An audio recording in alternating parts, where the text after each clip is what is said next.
BioShock Infinite suffered from a messy development. The studio approached this entry with so much ambition, and what we saw in all the teasers and trailers was mind-blowing for the time. The unfortunate reality was that so much of what was planned got cut, and the result was the final product being a shadow of what we were promised. Many were let down by the echoes of what the game was meant to be, the tragedy being that there's still a very cool and thought-provoking story behind the cracks. There's sun in a BioShock game? I wanted an unfiltered perspective on the game, to see it through the eyes of someone who didn't have their expectations built up and then dashed. My girlfriend is special because she gets to go into these games truly blind. She's a clean slate. Are you afraid of God? No. But I'm afraid of you. She doesn't have any knowledge of what they are, or more importantly in this case, what they were supposed to be. When she asked me about the third game in the trilogy, she wondered where on earth the story could possibly take things next. Not wanting to lead her astray, all I said was that the possibilities were infinite.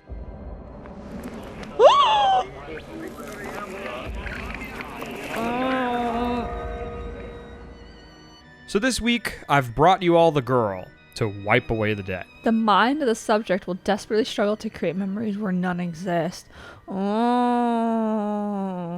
Our story begins with my girlfriend and this guy named Booker. They're being paddled to a familiar-looking lighthouse, but with a twist. Excuse me. How much longer? They're ignoring this guy. She's escorted by a pair of mysterious twins, and that's about all she knows so far. They give her a briefcase with a gun and a photo of a woman, but a lot of the context is still missing. There's no point in asking. Why not? Because he doesn't grow. They're so sassy. It's hilarious. Ah, I see what you mean. So with an unclear objective and absolutely no know-how, all she has to go off of is that in this series, entering a lighthouse usually leads to something incredible. Shall we tell him when we'll be returning? Would that change anything? It might give him some comfort. I would like comfort. Hey! Is somebody meeting me here? I'd certainly hope so. It does seem like a dreadful place to be stranded. But, guys, Inside. can you not give me more information? They just freaking ditched me here. Sass does not bring me comfort. She says goodbye to her escorts and sees what's inside. This whole thing feels unsettlingly familiar. Excuse me. Bring us It's the girl Booker and wipe away DeWitt. the debt. This is your Guess last you're expecting me? chance? Of thy sins shall I wash thee? What a creepy message to be cross-stitched. When she first sat down to play Infinite, she told me she couldn't imagine how they were going to top the first two games. Sunshine. Are we on the surface? While it's true that Rapture has captivated her for 2 entire journeys thus far, there's more to this world than what's under the sea. Oh, I don't want to sit in this chair. Why would I sit in this chair? Looks like they expect me to sit in their fancy chair. Why would you do that? Oh, God. Don't you see it? We're going to get trapped. That's what I'm saying. Count to 4. No. 3, 2, 1. No. I thought we were going down. I didn't realize we were going to be shut up. Rather than return beneath the waves for a third time, Infinite is going to take to the skies.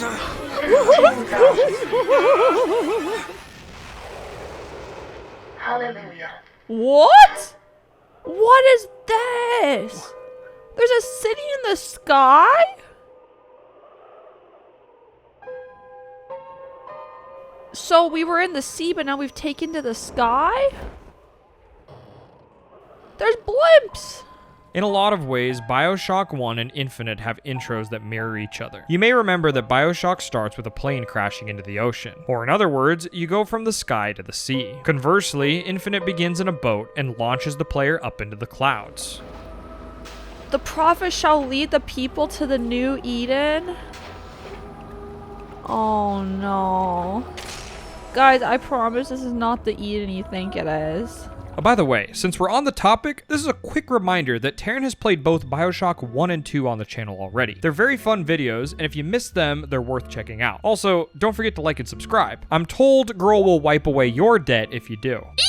This dichotomy is no coincidence, and it's not just a clever reference to the series' origins. Columbia is the complete antithesis of Rapture. Everything that Andrew Ryan stood for is the exact opposite to the city in the sky. The seed of the prophet, ew, shall sit the throne and drown in flame the mountains of man. No kings or gods, only man. Well, in Columbia, all we do is worship. This path of forgiveness is the only way to the city, and that's my goal, is to get into the city. Ooh, let's join the circle. Is it someone new? Someone from the Why did my hand have scars on it? To Columbia to be washed clean. To Columbia? Our founders and our Lord. I just need passage into the city. Brother, the only way to Columbia is through rebirth in the sweet waters of baptism. Will you be cleansed, brother? Okay. I guess we're getting baptized. I baptize you in the name of our prophet, in the name of our founders, and the name of our Lord.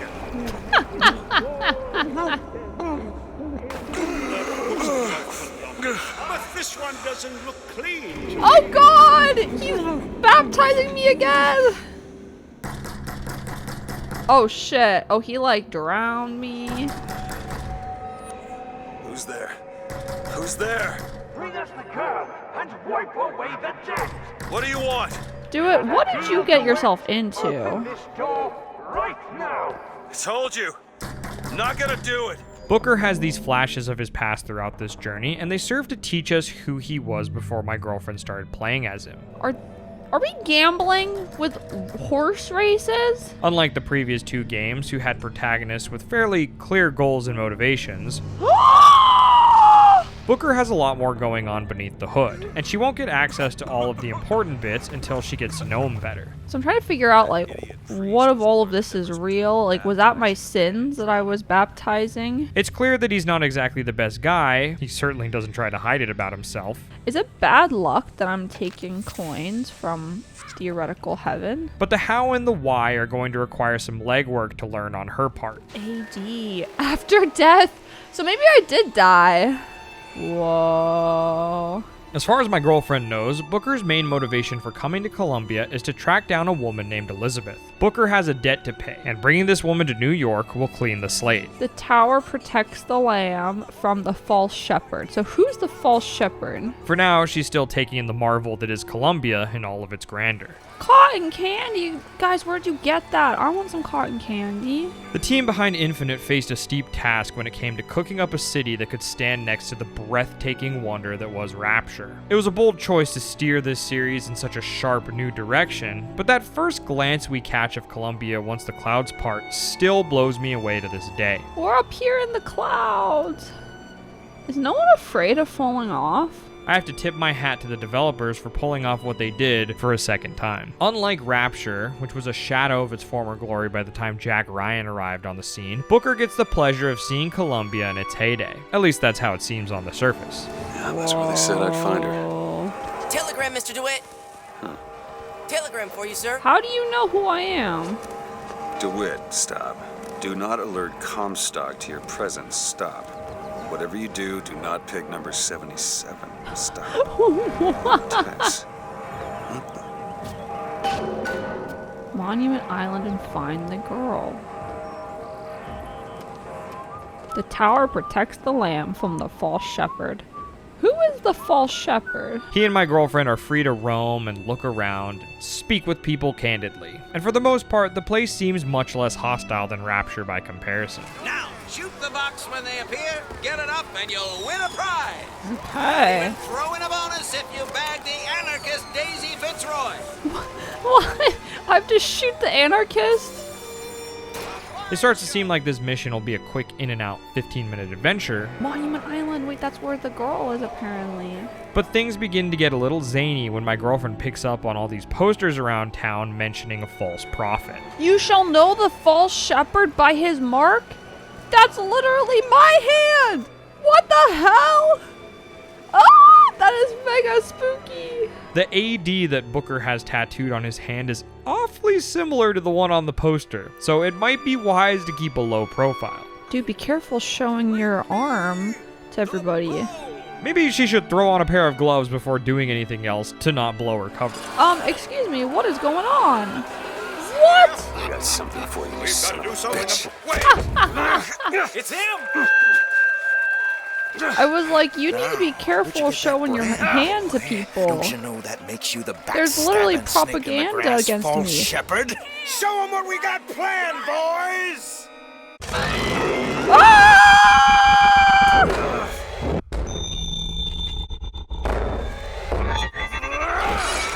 Ah! I just stole this weapon! The false shepherds come to lead our lamb astray. Well, that was short-lived. Oh jeez, I just ruined the carnival. Very quickly, the once glorious paradise descends into complete and utter chaos. That just went from 0 to 100 real quick. I'm like, I'm picking up that I'm the false shepherd. We need to like keep my hand in my pocket or something. See, exactly this AD, like you shall know the false shepherd. Pretty much the entire city is on high alert, and they're keeping their eyes out for any suspicious girlfriends with hand tattoos. Fight like a man! Well, I'm kind of a lady, so try again. This raises a lot of questions, though. The top of the list being, why is Booker accused of being a false prophet in a city he's never even been to?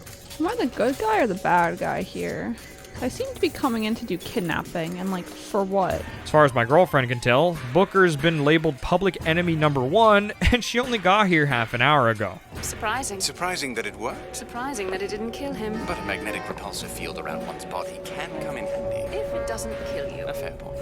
Are these the two sassafrasses from the boat? Columbia is led by a man named Zachary Comstock, and it's according to him that the AD brand was prophesized to belong to the false shepherd. There's definitely some religious zealotry going on here, and as our leading lady will come to learn, people here put a lot of conviction into their beliefs. And she told me the most remarkable thing. You're right, prophet. But if grace is within the grasp of one such as you, how can anyone else not see it in themselves? I think I'm starting to believe why people, are following this guy. Since Columbia takes place up in the air, many of its floating islands are connected by rails. Terran scored a skyhook, which is basically a tool that can be used to latch onto the skylines and get around. If I could hook onto them with this Oh. skyhook. Whoa! Magnetized. I'm going through the sky! I'm striking him from the sky! It's an amazing tool for traversal and also for combat as well. Aside from being a huge help in getting around the city, it also scores points for being super fun to use. Oh.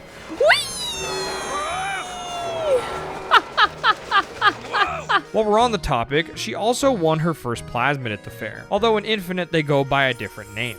Whoa. Instead, we have Vigors, which, just like plasmids in the previous entry, give her powers. A life with vigor is a life that's bigger. Aside from the electric one, there's not a lot of overlap between the previous game's powers, and in some ways I like it, in some ways I don't. Obviously, it's fun seeing a familiar power and getting to use it again, but I also can appreciate the creativity that goes into trying to keep things fresh. Oh, it's like the fire plasmid. My hands are burning off.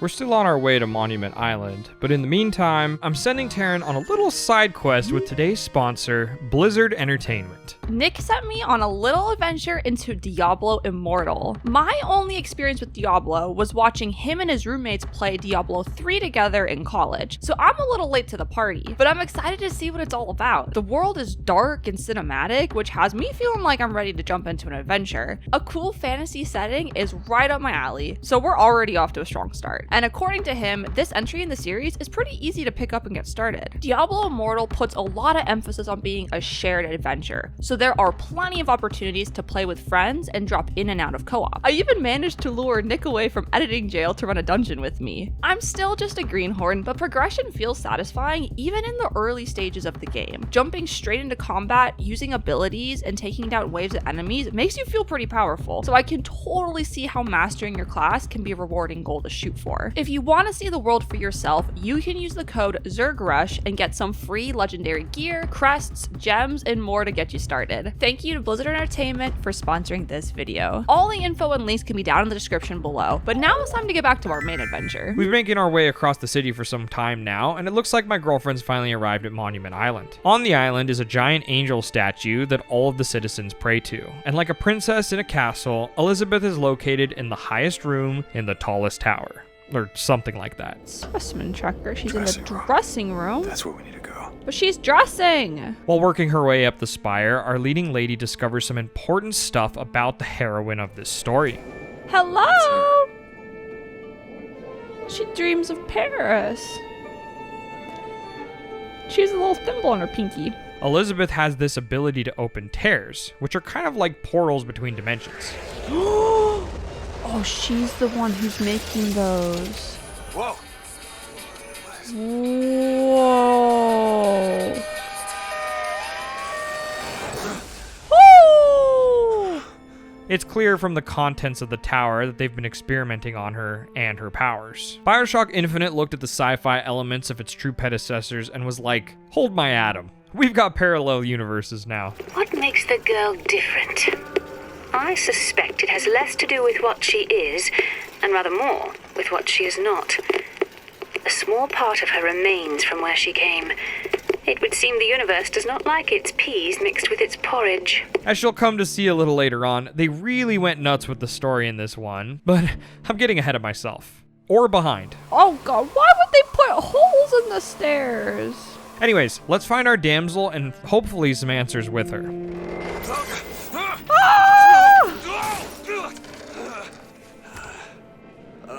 Oh, hi there!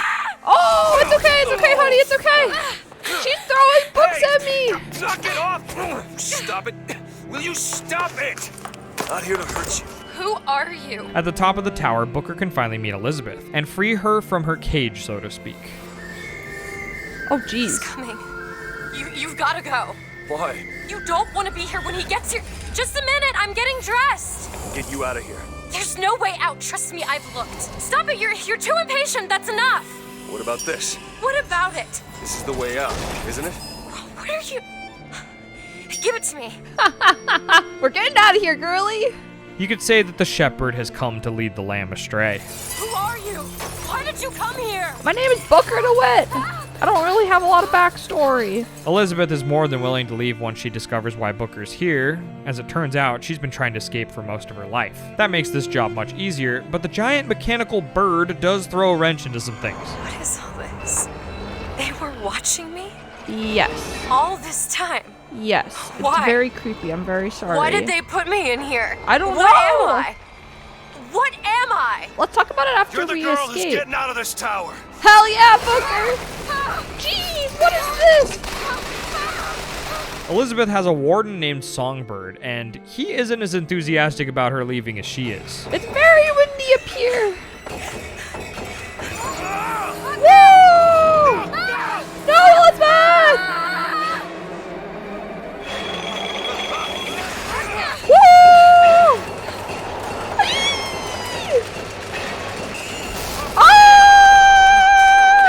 Songbird attacks the tower in retaliation while my girlfriend makes a run for it with Booker and Elizabeth in tow. The burb attacks their vessel and sends them falling into the water below, which means that my girlfriend has to pivot and make a swim escape.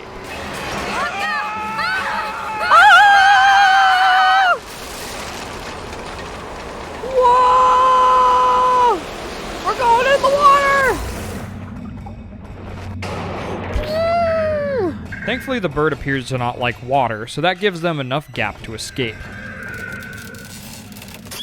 Oh, jeez! During the commotion, Booker almost drowns, and while he's unconscious, he has another flashback alluding to his past. Anna? Who's Anna? Anna? Yo! Elizabeth saved my life! Anna. So what happened with Anna? Anna. No, it's me. Elizabeth. Are you all right? It's unclear who this Anna is, but for now, there are bigger fish to fry. Wow! Where is she? Okay, so we're still in the sky, but we landed on like a little beach sky island. The place they crashed into is called Battleship Bay, and contrary to what she first thought, she's not in the sea below. Are you guys at all spooked that the little angel, or the giant angel statue, kind of exploded? With her first taste of freedom, Elizabeth left Booker on the shore to explore the bay. That's great and all, but evidently there's a giant mechanical bird on the loose, so Booker needs to find her so they can get the heck out of Dodge. Hey, miss. There she is!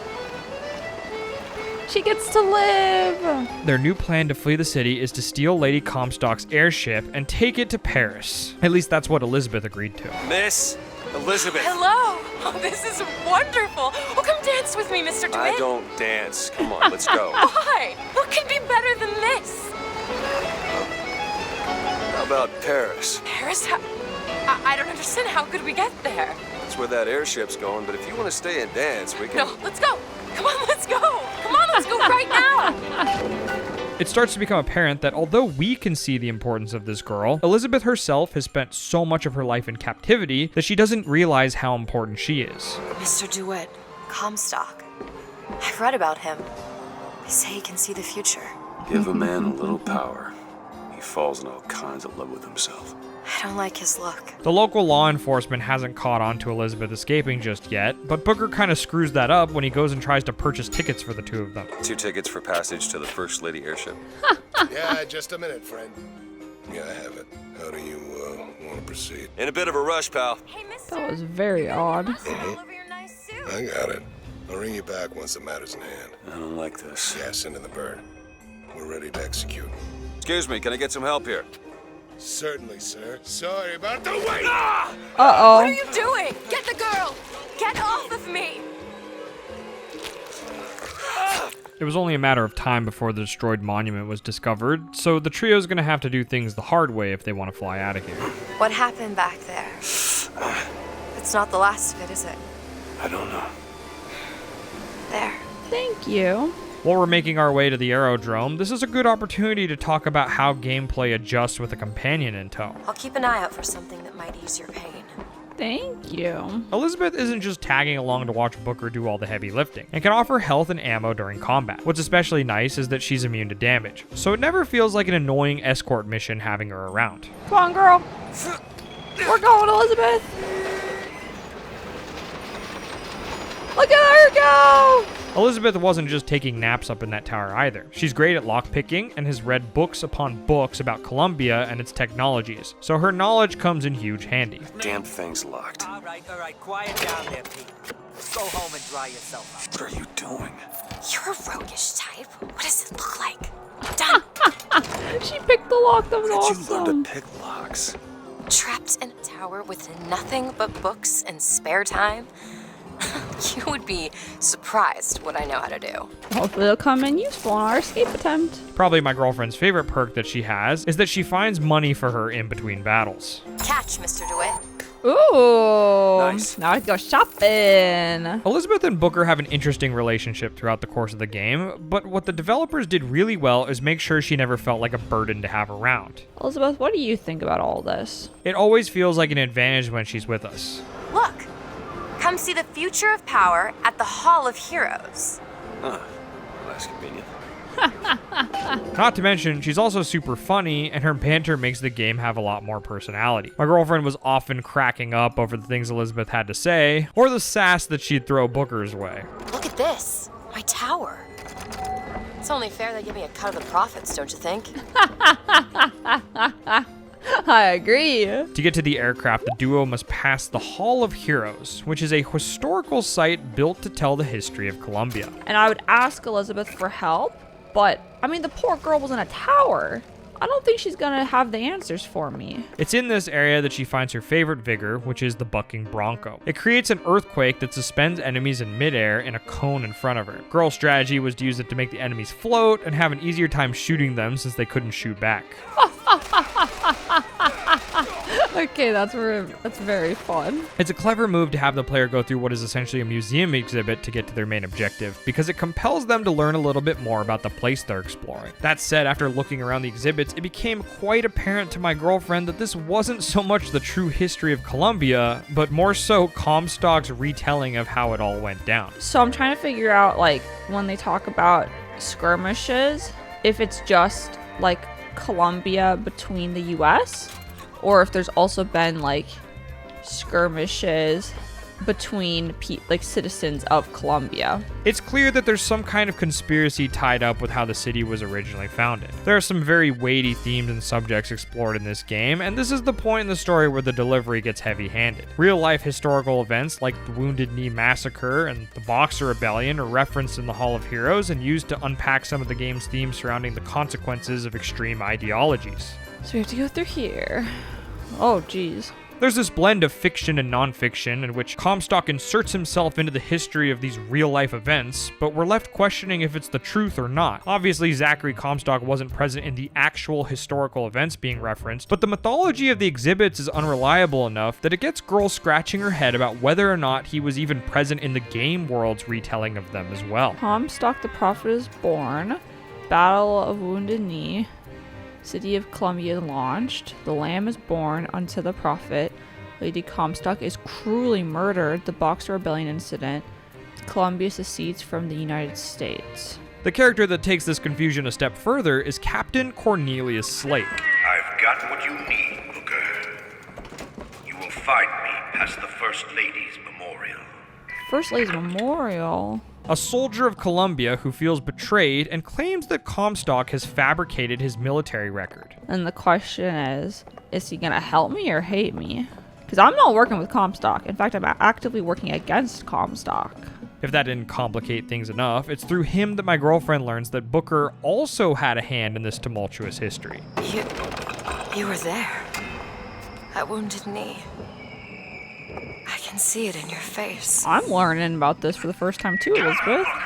Booker served alongside Slate during Wounded Knee, and it's revealed that he had a role in the atrocities that occurred. Comstock leads the charge and wins the day for the United States. His actions earn him the title, Hero of Wounded Knee. So Slate is saying that Comstock has like rewritten this. I find it to be an interesting decision to make the players second guess their own protagonists like this. Up until now, my girlfriend was happy to help Booker with his mission, but with some of these revelations, it's becoming more and more difficult to trust that him helping Elizabeth to clear his debt won't endanger her further. My girlfriend certainly got suspicious that she may just be selling her off to her next captor. A child?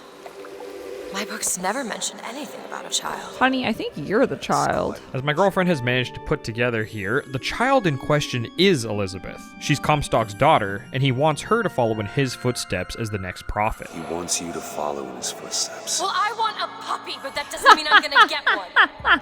Yeah, sorry, honey. I hate to break it to you, but I'm pretty certain that you're the child in all of these reenactments. Many of the displays in this section of the gallery contain important story information for what's to come, but my girlfriend doesn't realize the gravity of what she's reading just yet. So they're saying that the anarchist Daisy Fitzgerald killed Mrs. Comstock. The only way she's going to get her answers is if she pays her debts. Oh, she's freaking pissed about this revelation. I'm kind of confused. Like, how did she not know? Comstock really fucked some shit up. Oh, you have no idea, you sweet, sweet summer child. Cornelius was in possession of the Shock Jockey Vigor, which is essentially Infinite's version of the Electrobolt Plasmid. Oh! So the Shock Jockey is a lot like my Zappy, which I'm very pleased about. Like, I can't have BioShock without my Zappy, you know? That ability allows our leading lady to power the gondola and make the ascent up to the aerodrome. Woo! Now past the Hall of Heroes, our duo finally arrives at the First Lady's ship. Although a disagreement breaks out between them. Booker sets their heading for New York City instead of Paris, since he intends to deliver Elizabeth to his employer and collect his bounty. It's up to you now. There's no one... Wait, what is that? 40 north by 74 west. That's not Paris, that's New York. One thing I had in that tower was time, Mr. DeWitt. Elizabeth isn't interested in being traded from one prison to another, so she does some fake crying in the corner to hide her temper and apparently a hammer. Oh, she's about it. Whoa! I mean, I thought she was gonna do a tear, but she's doing something. When my girlfriend comes to, she and Booker find the ship under the control of Daisy Fitzroy. Hi. Oh, jeez. Daisy is the leader of a revolutionary movement within the city known as the Vox Populi. Man, 30K, but especially in 1910, Whew, girl. The rebel group is primarily made up of the working class and foreigners who are fed up with being mistreated by the governing officials of Columbia. There's already a fight to win.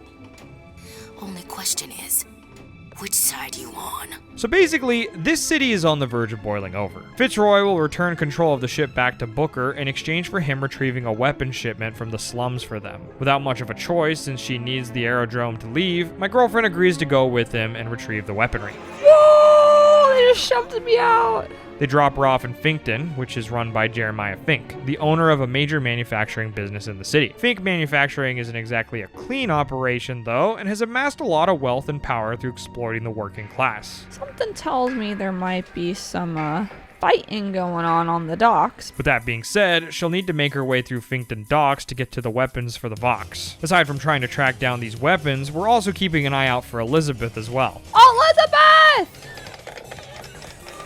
Hey! Just stop for a minute! Elizabeth! Girl, this place can be so dangerous. She turns to the police for help, not realizing that she's currently being printed on milk cartons all over the city. There's currently a citywide search for her, which makes Booker's job all the more difficult because if she goes with the authorities, she'll be put right back in that tower like we're starting from square zero. Oh my god! Elizabeth, they're not gonna help you. They're gonna put you back in the tower. I have no need of one such as you. Fortunately, my girlfriend's able to reunite with Elizabeth before the situation runs away from her, and the two reconcile over their previous disagreement. If you would stop running away, it would help me.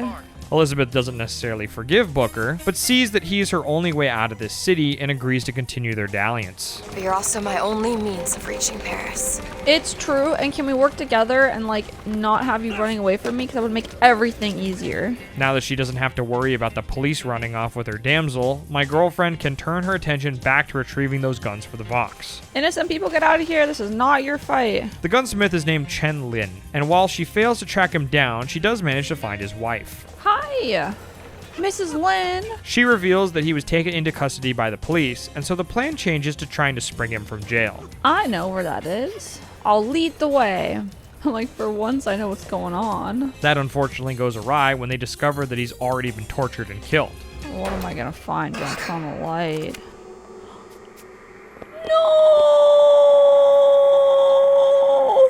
For a moment, it seems like all may be lost, but then the twins from the beginning of the game show up and somewhat ominously suggest that he may be alive and able to help them in another reality. Hang on tight because this is where the story starts to jump off the rails. You two again! And I see tails. It's all a matter of perspective. Why are you following us? Who sent you? Comstock? What do you want? What do you see here from this angle? Dead. A lady and a gentleman. Listen. And that angle? Alive. Too convenient to be just a coincidence, a tear opens up revealing a world where Chen was never taken into custody, and therefore isn't dead. Lady! Dude! If we go into this tear, I don't think I'll be able to bring us back. Okay, let's do it. This alternate reality has many slight differences to it, and my girlfriend will need to take advantage of those changes to complete her mission. Despite the slight oddities in the people she encounters, the distinction between her world and this new one are at first subtle. Something tells me one dead gunsmith ain't the only thing that's changed. Wow. However, easily the most jarring is that Chen Lin's wife is not the same wife that she met in the original timeline. Rather than being of East Asian descent, she's now Caucasian and a devout follower of Comstock himself. Booker, this is Mrs. Lin. They took Chen's tools. Even though Chen is alive in this parallel world, the tools he needs to smith the weapons aren't with him, and have supposedly been shipped to the Shantytown. Shantytown is home to the lower class of Columbia, and pulls back the curtain on all the glitz and glamour she's seen so far. The people living down here have been struggling with hard times, and life appears much less glamorous than it did above. Guys, I don't want to fight you. It's very reminiscent of seeing poppers drop in BioShock 2 and realizing that all those living in luxury come at the cost of others. Oh. But wasn't that his apple, though? They track the tools to a police impound. As it turns out, they were confiscated in this reality, which is a bit of a bummer. So these are the tools to make the guns, and the guns are what the Vox want, so we're helping Daisy. Is it just me, Elizabeth, or was this an incredibly roundabout way to, like, get our airship back? They fight their way through the guards, only to find the tools are all locked up and immovable. The good news is, a tear opens up again, and it's revealed that in another reality, they're gone, which suggests they may be back in Chen's shop already. Elizabeth, is this a brand new tear, or is this going back into our original tear? Oh, my brain hurts. Let's go. Without a better option, it's time to hop universes again. This is a very bleak and strange reality where the revolution is already underway. Once again, things are different in this world, and that becomes apparent much quicker than the last one she visited. You're Booker DeWitt, the hero of the Vox! Oh, hi! What are you talking about? Look at that poster. In this world, you're a hero. Oh! What? Slayton. In this reality, it seems that Booker came to Columbia too late and Elizabeth was already gone. He somehow got mixed up with the Vox, possibly to try and take out Comstock, but judging by all the posters around town, he must have died in the process. Looks like I got a friend in town after all. Slate. He's fell in with these Vox Populi. I gotta help them with their damn revolution first.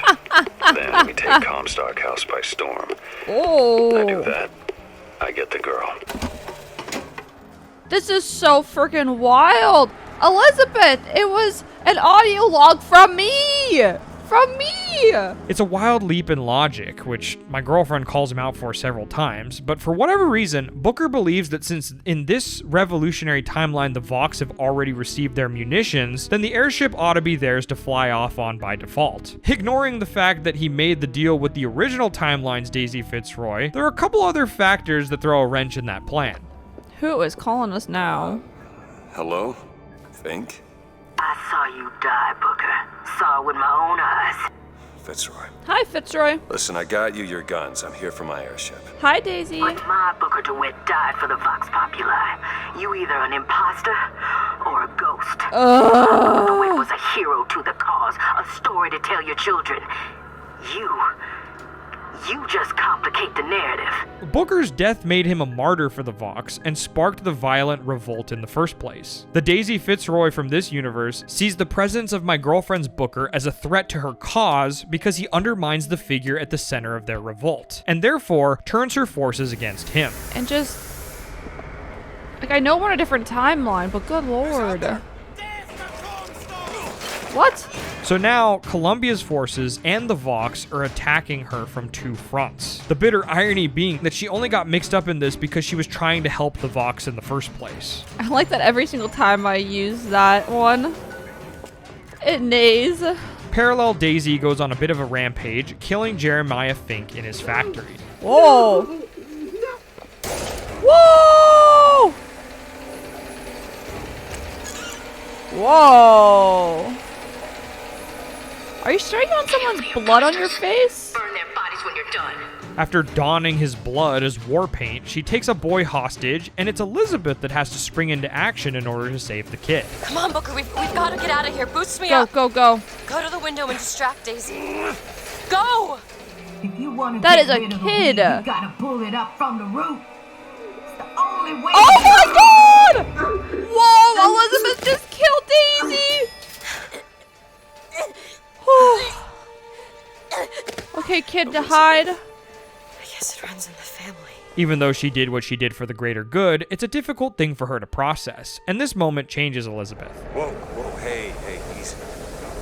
Whoa! So in this timeline, Daisy's dead. Not only does she upgrade her wardrobe, but she also cuts her hair to symbolize her growth as a character. Whoa! Elizabeth. She just cut her hair! This is all they had. What? Listen, How do you do it? Girl, we gotta talk! We gotta talk! Despite all of that, they finally have access to the First Lady's airship again, since Daisy was nice enough to park it at the factory. With it, they can finally make their grand escape from Columbia. At least that's what they were hoping, but nothing can ever be easy. So the moment of truth between us. New York or Paris? No! shit. Elizabeth! Elizabeth!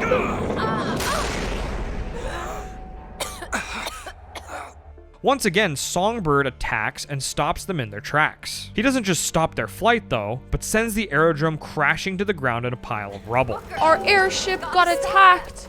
No, that's the E. And Elizabeth killed Daisy in one of the timelines, and then she was feeling all the things, so then she cut her hair. Oh. Hurry, Booker, hurry! Okay, I'm hurrying! This is a frustrating moment because it makes all the work that went into getting the aerodrome feel like kind of a waste. But yeah, the whole time we were like doing all that stuff just to get back to the airship. And now the freaking Songbird came and smashed our airship. So in case you wanted to know what our airship was looking like, that's our airship. And I did all that so that we could escape on the airship. So now we gotta find a different way. While stumbling out of the crackling wreckage of the aircraft, the conclusion that our team comes up with is that if they're going to leave, they'll need to deal with the Songbird first. Once again, the twins are mysteriously waiting for them with a grand piano of all things right outside of the crash site. The good news is, they've got an idea of where to go next. Y'all are weird. Who are you? We are where we are needed. And needed Songbird where we defense So system. Comstock uses these songs. The twins are undeniably helpful, but man are they cryptic in their delivery. My girlfriend commented how the aid is appreciated, but the story's confusing enough with all their riddles. Of course. Well, at least they left the piano.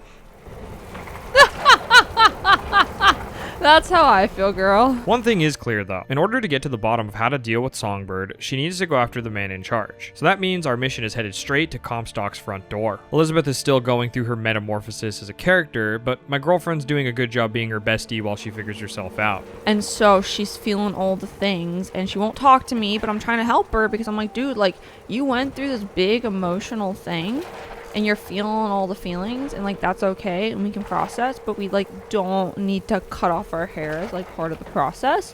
So like you already did it, so let's just make sure that we kind of like stop there and we can just like talk it out and maybe process together. Her world isn't quite done being flipped upside down, but at least she doesn't have to discover these revelations alone in a tower. I mean, I gotta say, Elizabeth, that is a look. You are rocking it, girl. Oh, she doesn't want to talk about it. Okay. The crash left us in Emporia, which is the wealthy district where all the big wigs in the city live. Pretty much the perfect place to be if you're looking for a conference with the man in charge. This district is in utter chaos since that Vox revolt is still happening in the background. So at least in this timeline, the revolution is kind of going mad with power. Comstock's house is deep in the area, so she gets a pretty nice tour of things on the way to her destination. These are the twins!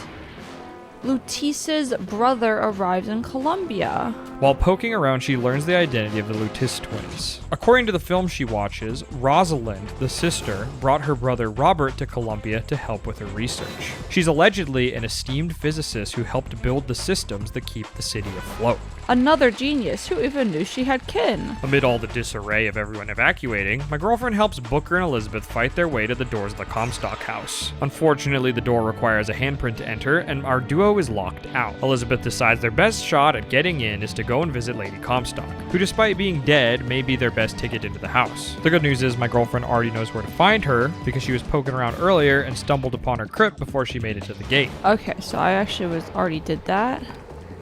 But we will now do it officially. So with that, they head to her crypt to pay the late First Lady a visit and see if she'll lend them her fingertips. Ooh, this wasn't there before. Just when my girlfriend's about to open the case, Comstock springs his trap. Ah! Spooky. He siphons some of Elizabeth's power into Lady Comstock. No, Elizabeth! Bullshit! Oh, jeez! Whoa! At first glance, my girlfriend thought he resurrected his wife, but Elizabeth explains that what really happened was he used the device to open up another tear. Oh. Man, this is getting out of hand real quick. So now my girlfriend's battling the angered ghost of Lady Comstock. I have to defeat the ghost of Lady Comstock. Somewhere among the chaos, she runs into the Lutece twins, who appear to be digging their own graves. Oh my god!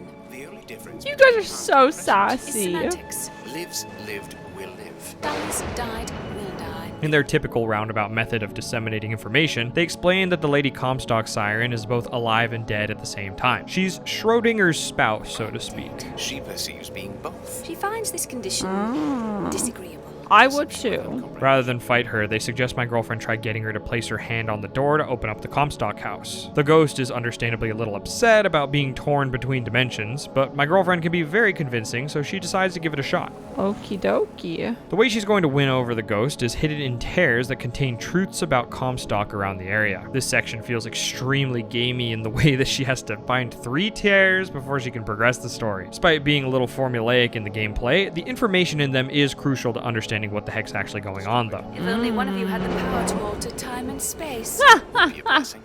The first tear she visits is in the Lutece lab, where she learns that Lady Comstock was suspicious that Rosalind Lutece was having an affair with Comstock. She makes the accusation that Elizabeth is a bastard child between Comstock and Rosalind, but the accusation is denied quite poignantly when it's revealed that Comstock is actually sterile. Furthermore, the mother's quite sterile. Ooh. The revelation being that she's not his actual daughter raises more questions than it answers, unfortunately. But several other important pieces of information come to light as well. They weren't my parents.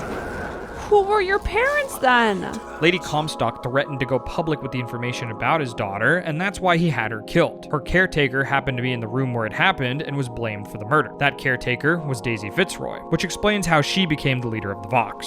So Lady Comstock thought Rosalind was having an affair with Mr. Comstock. Meanwhile, Mr. Comstock was actually sterile because of his proximity to the device.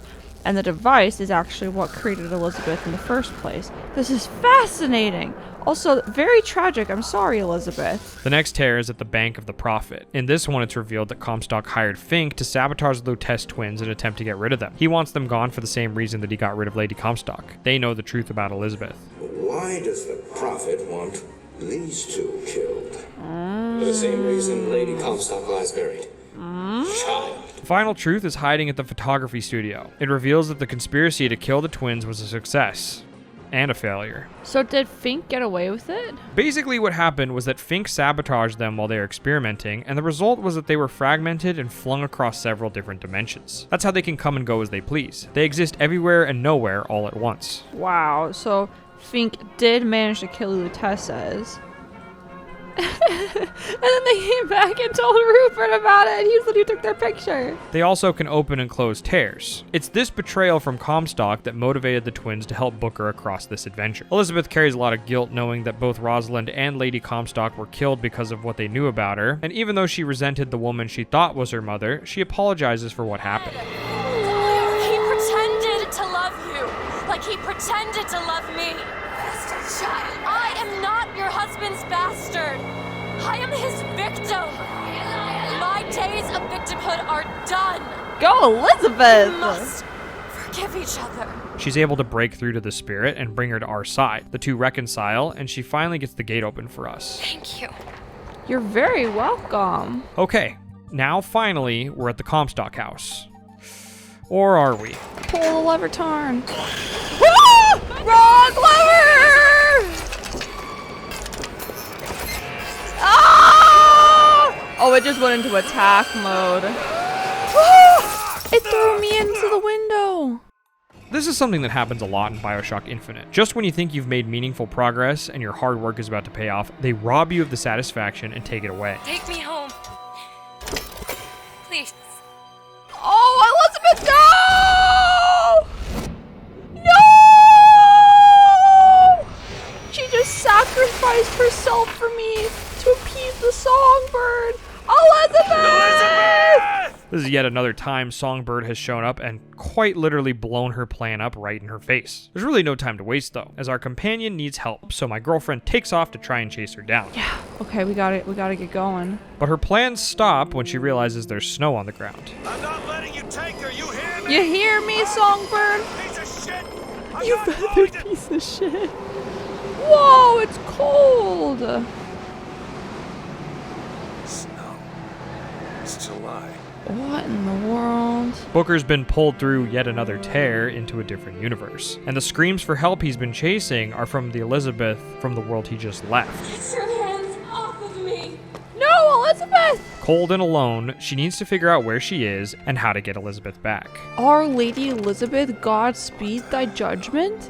What the hell? It's been quite some time since she's played without a companion, and I think this section really highlights the value that Elizabeth was bringing to the table in their travels. Taking her away reminds the player of how useful she was, and if they were taking her for granted, this section is their wake-up call. Bring me back Elizabeth! This was best illustrated in my girlfriend's playthrough when I noticed how this was the first area in the entire game that she ran out of ammo. Our leading lady had been running the same 2 guns for several chapters, but actually had to switch things up since she ran out of bullets for them. The reason being, of course, that with Elizabeth gone, she was no longer opening tears to restock for Terran. This might be a situation where I need to go find a different gun. Thanks, Snipey.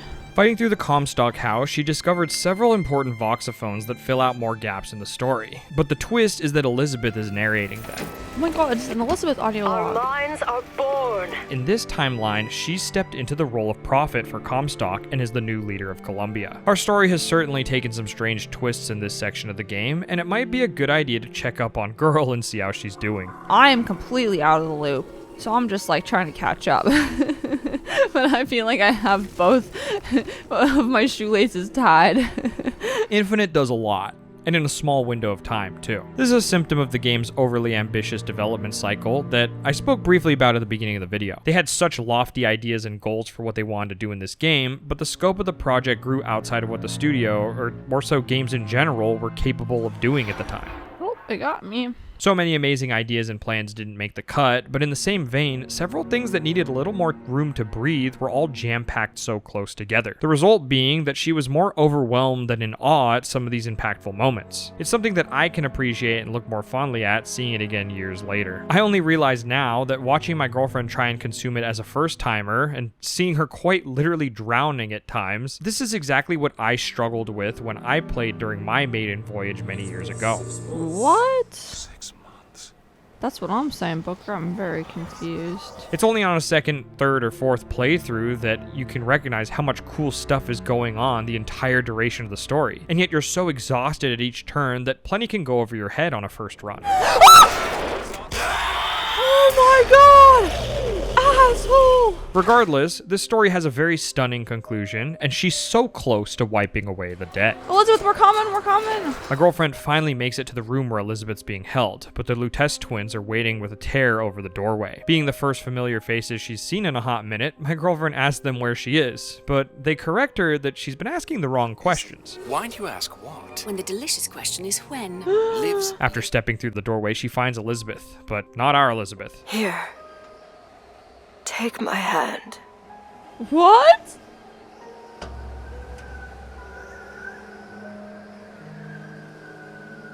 She's old in this one.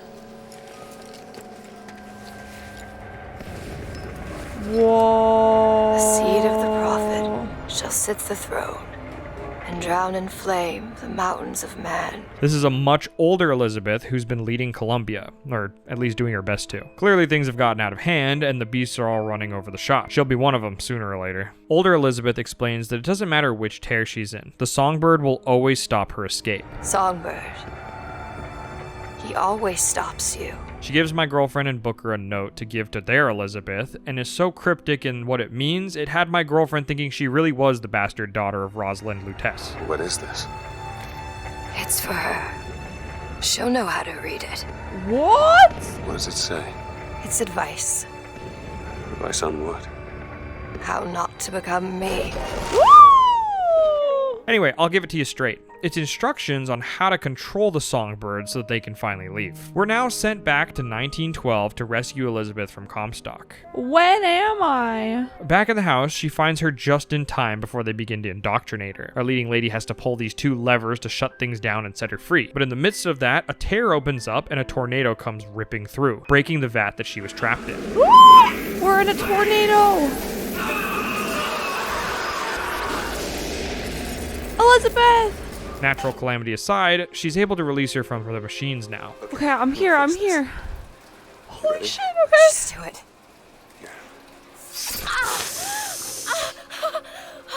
Deep breaths, girl, deep breaths. Booker gives her the instructions and suggests they find another airship and leave now that they know how to defeat the Songbird. So basically, the new plan is the old plan, but new. Elizabeth isn't interested in leaving yet. We're not leaving. We are going to find Comstock. Why?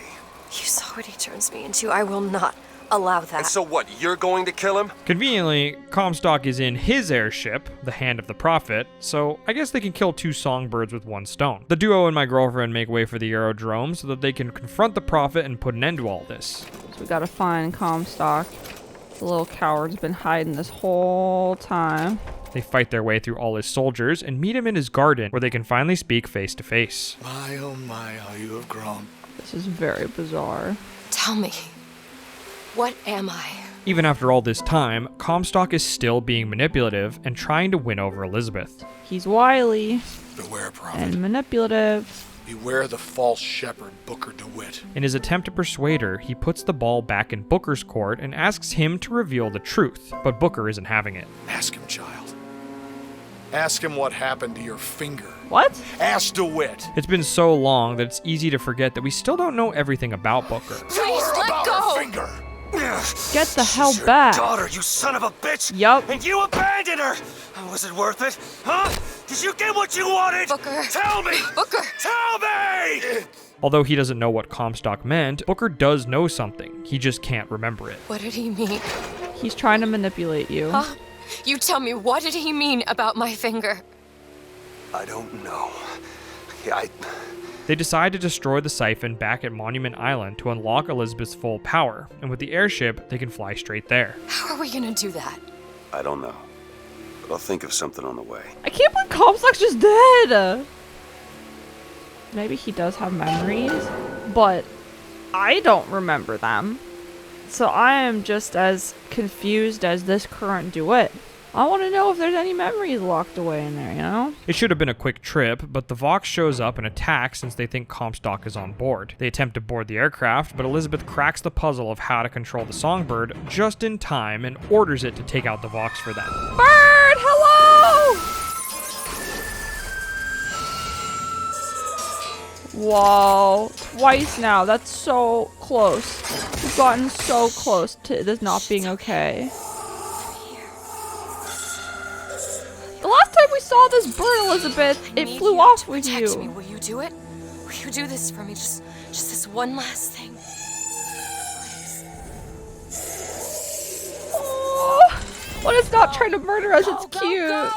Booker, he'll help us. We can use him against the Vox fleet.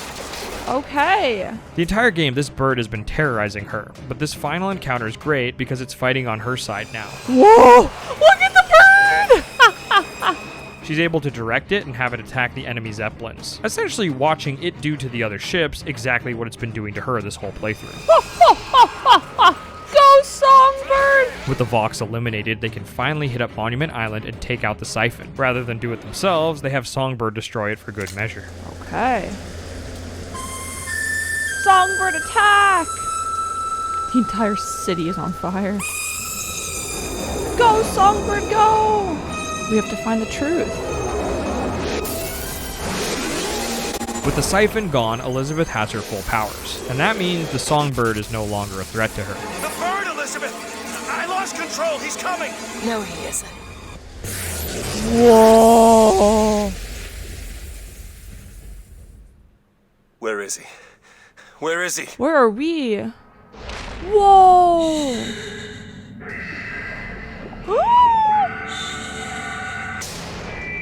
Are we drowning the bird? It's all right. I'm here. Just let go. Oh! There you go. Songbird, thanks for helping us. I'm sorry. Are we in Rapture? Oh my god! We're in Rapture!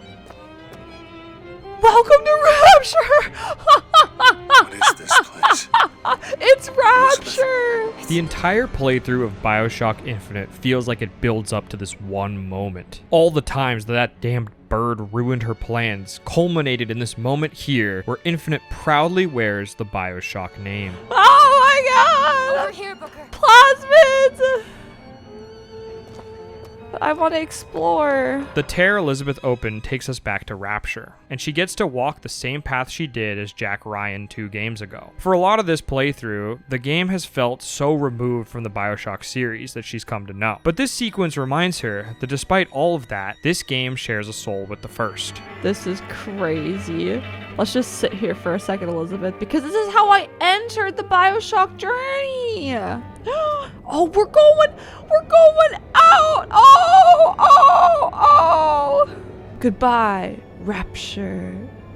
Oh.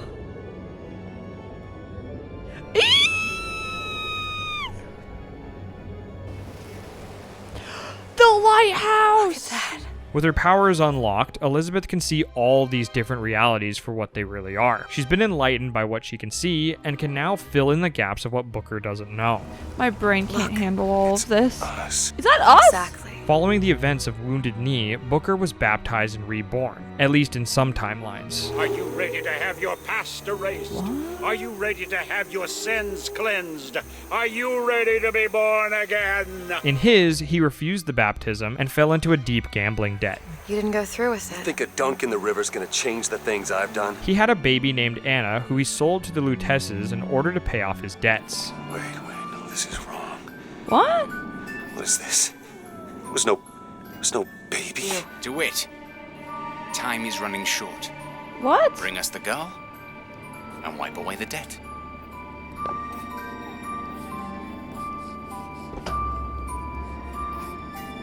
Hi, baby. Is this the Anne? Go ahead. That baby was Anna DeWitt, the AD tattooed on his hand. The debt's paid.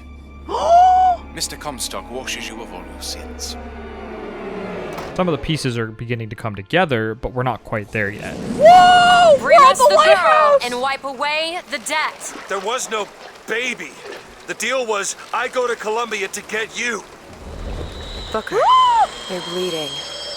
Booker's obviously getting a little confused because the way he sees it, they've killed Comstock, and that ought to mean mission accomplished. Comstock's dead. We can just go on with our lives. You don't need Dead? You mean like Chen Lin?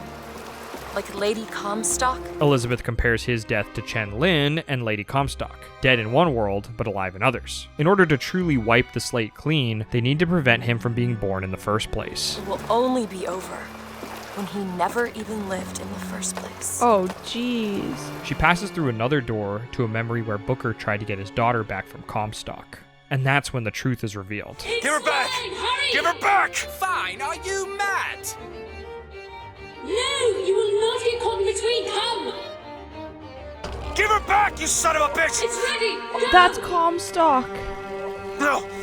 Shut down the machine! No! Shut it Anna! down! Shut down the Anna! machine! Now! Is the baby Anna? Give me back my daughter! That's his No! daughter? No!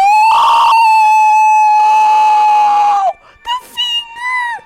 Elizabeth is Anna! Oh my god!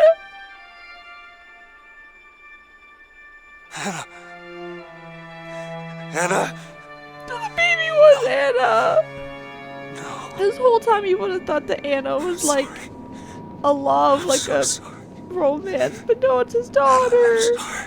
For 20 years, Booker lived with the regret of selling his daughter, and it wasn't until the Luteces approached him with the offer for redemption. Booker's memory is so fuzzy because he was brought across a timeline. He himself isn't from the universe that my girlfriend started playing the game in.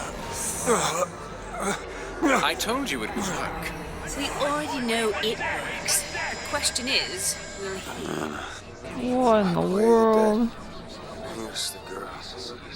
Wipe away the debt.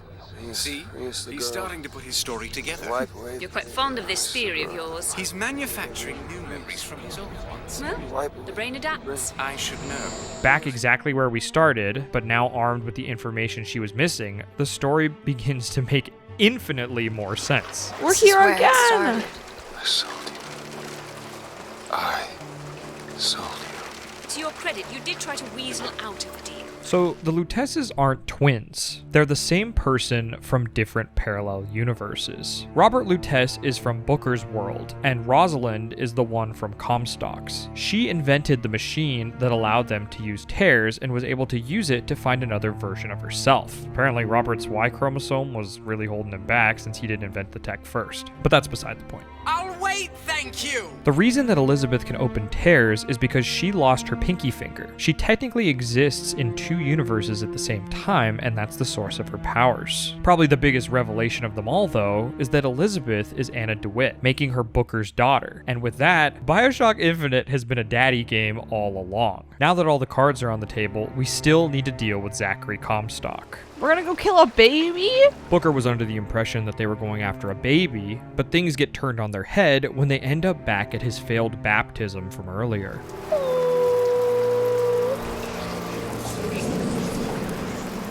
Booker DeWitt, are you ready to be born again? In some timelines, Booker walked away from the baptism, but in the ones he didn't, he went through with it and was born again with a new name. Mind all that has gone before. Wipe the slate clean. Who are you? You chose to walk away, but in other oceans, you didn't. You took the baptism. You were born again as a different man. It all has to end. To have never started, not just in this world, but in all of ours. Smother him in the crab. Smother. Before the choice is made, before you are reborn. And what name shall you take, my son? He's Zachary Comstock. He's What? Booker DeWitt. No. And both.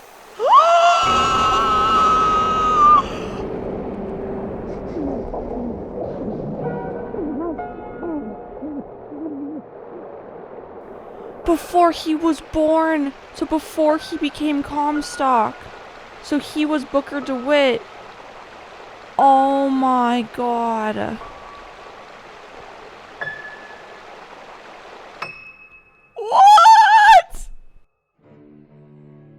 BioShock Infinite saves like a half a dozen of its shocking revelations for the last minutes of the game. I only understand like half of that. While these revelations are super cool, they're fired off so quickly, you're kind of stuck sitting there, staring at the credits with your jaw on the floor, trying to piece together all the stuff that just happened. That was definitely the case for my girlfriend. I just freaking died!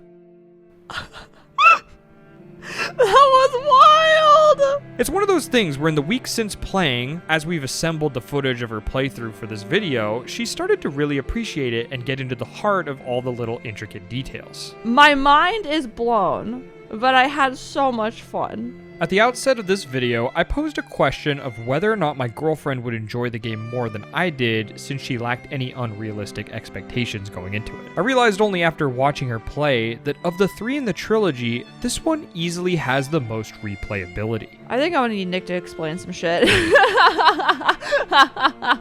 And watch like 20 videos and like replay it again 7 times. I was sitting there biting my tongue at almost every step of the journey because of how badly I wanted to point out cool things to her. Knowing the twist about Atlas and Would You Kindly certainly recontextualizes the first game's journey, but in this one it really feels like the layers of foreshadowing are infinite. Taryn would literally sit and watch her footage back in our office, screaming at her past self about how obvious some of these hints were. I mean, literally the game spoils its whole self at the first scene of the game. In the first scene of the game, the entire story is spoiled, and you just don't even know. It truly is an incredible thing to experience, and honestly makes for an unforgettable conclusion to this amazing trilogy. 1893 October. What? Anna! Anna?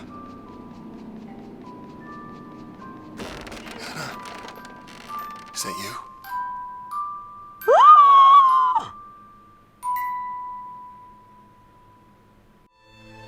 I want to take this as an opportunity to thank everyone who's joined us on the entire BioShock journey. Taryn and I have had immense fun covering this trilogy of games, and we want to personally thank you for coming along for the ride. If you'd like to participate in Taryn's various journeys live, then follow us over on Twitch where we stream her adventures 3 days a week. We'll have a link in the description for you. As always, I have to give a humongous shout out to all of our Patreon and channel supporters who help make videos like this possible. If you enjoyed our BioShock videos and want to help us make more content like it in the future, it would mean a ton if you'd kindly join this list of awesome people on the screen. Major shout outs to our 6-wheeled supporters: Daniel Rogers, Gizmo, Isaac Vogan, David Webb, Mace, Gray Sleepy, Taco Supreme, Parav Skittles, Envy, Cry, Regulus, Serena Sane, Blaze of Fire, Miss the Fox, Blondes, Shane Boy, and Cerberus. Just a quick reminder, if you want to check out Diablo Immortal, there's a link and all the other information down in the description box below. Thank you again to Blizzard Entertainment for sponsoring today's video. That's all I've got to say for now. Hopefully the debt's been paid.